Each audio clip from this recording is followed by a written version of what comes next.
দেওয়ার উপলক্ষে কিছু বলার মতো আসলে এই মুহূর্তে আমি দীর্ঘদিন এখানে তোফাজ্জল স্যার যখন আসছেন আমি ওনার কাছ থেকে ওনার সাথে ব্রাহ্মণবাড়িয়া তো চাকরি করছি, এখানে আসার পর আরও অনেক কিছু শিখছি বা অনেক কিছু শেখাচ্ছেন, চেষ্টা করছি।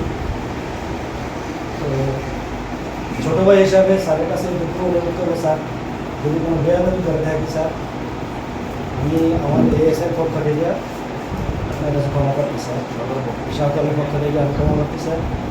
আর দুজন মুরব্বী রফিক ভাই এবং দেলোয়ার ভাই, ওনারা তো ওনাদের আসলে ওনাদেরও ওনাদের সম্পর্কে কী বলবো ওনার ভাষা এত ভালো লোক ছিলেন, যারা নামাজ পড়তেন বা করতেন।